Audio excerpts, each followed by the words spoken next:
सूरत डुमस की 2000 करोड़ की सरकारी जमीन कलेक्टर ने अपने ट्रांसफर से एक दिन पहले निजी बिल्डरों को बेच दी, विपक्ष का आरोप है। विपक्ष की ओर से आरोप लगाया है कि सूरत के डुमस इलाके की 2000 करोड़ की सरकारी जमीन को कलेक्टर ने गलत आदेश देकर दलालों के नाम पर कर दिया, जिसके चलते यह मामला राज्य सरकार और केंद्र सरकार तक चर्चा का विषय बन गया है। कांग्रेस नेता के एसआईटी बनाकर इस मामले की जांच करने की मांग की है कि किसके कहने पर गनोत्या नाम दर्ज किया गया और इसके पीछे किस राजनेता का हाथ है। विपक्षी नेता के आरोपों पर यह बड़ा भ्रष्टाचार है, इसलिए यह जांच का विषय बन गया है। जिस जमीन को पूर्व कलेक्टर ने कानूनी तौर पर सरकारी जमीन बताया था, उसमें गनोत्या का नाम डालकर रातों रात छेड़छाड़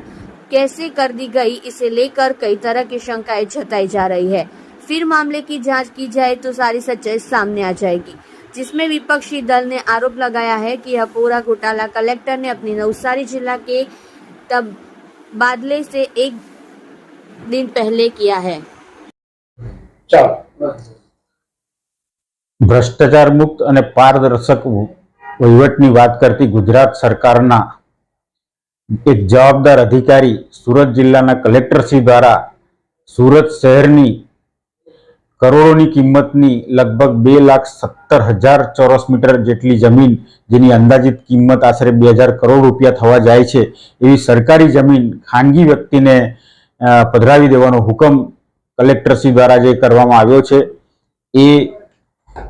હુકમ ગેરબંધારણીય અને ગેરકાયદેસર છે અને 2015ના તત્કાલીન કલેક્ટરશ્રીએ પણ આ અરજી નામંજૂર કરી હતી। તો કયા કારણોસર ચાલુ ચૂંટણી દરમિયાન 2024માં આ હુકમ કરવામાં આવ્યો, એની પાછળ કયા રાજકીય માથાઓ કે ભૂમાફિયાઓની સંડોવણી છે, એની અમે તપાસ આજે માગી રહ્યા છે। કારણ કે કલેક્ટરશ્રીની જવાબદારી હોય છે કે સરકારશ્રીની કોઈ પણ મિલકત હોય એની જાળવણી કરવાની જવાબદારી કલેક્ટરશ્રીની હોય, ત્યારે કલેક્ટરશ્રી દ્વારા જ આટલી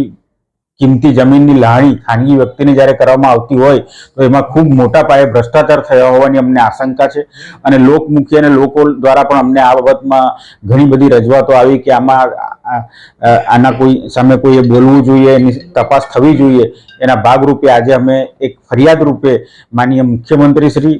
ગુજરાત તકેદારી આયોગશ્રી, મહેસૂલ વિભાગના સચિવશ્રી અને સામાન્ય વહીવટ વિભાગને પણ અમે આ તપાસ અમારી ફરિયાદ કરી રહ્યા છે અને તપાસની માગણી કરી રહ્યા છે। અને કલેક્ટરશ્રી જેણે મેં હુકમ કર્યો છે એની સામે તાત્કાલિક કડક પગલાં લેવામાં આવે અને જે પણ કંઈ કાર્યવાહી થાય અને જે પણ લોકોની સંડોવણી હોય એ પણ પ્રજા સમક્ષ આવે એવી અમારા તરફથી આજે માગણી છે। નામ કઈ રીતે ચડ્યું, કઈ પ્રક્રિયાથી કામ થયું? આમાં સામાન્ય રીતે જે કોઈ જમીન ખેડતા હોય, વર્ષોથી ખેડતા હોય, એની પાસે એના આધાર પુરાવો હોય, એને જમીન મહેસૂલ ભર્યું એનો પુરાવો હોય, એ લોકો વીજળી વપરાશ કરતા હોય તો એનો પુરાવો હોય, એ લોકો સિંચાઈનું પાણી વાપરતા હોય તો પાણીની નકલ હોય એ લોકો પાસે, એવા આધાર પુરાવાના આધારે ગણોતિયાનું નામ નકલમાં ચડતું હોય છે। પણ આ નકલમાં ક્યારે ચડી શકે કે જ્યારે જમીન ખાનગી માલિકીની હોય ત્યારે। આ કેસમાં તો સરકારી જમીનમાં ગણોતિયાનું નામ ને એવા કોઈ પ્રકરણમાં કોઈ જગ્યાએ ગણોતિયાનો કોઈ ઉલ્લેખ જ નથી, કોઈ રેકોર્ડ પર કોઈ જગ્યાએ ગણોતિયાનું નામ જ બોલતું નથી ને સીધું એનું નામ ચડાવવાનો હુકમ આજે, કારણ કે 48-49 થી આ જમીન શ્રી સરકાર બોલે છે, તો 2024માં એવું તો શું થઈ ગયું કે જમીનમાં ગણોતિયાનું નામ દાખલ કરવું પડે? એટલે એમાં આ સદંતર ખોટું થયાની અમને શંકા છે, એના માટે અમે તપાસ માંગી રહ્યા છીએ।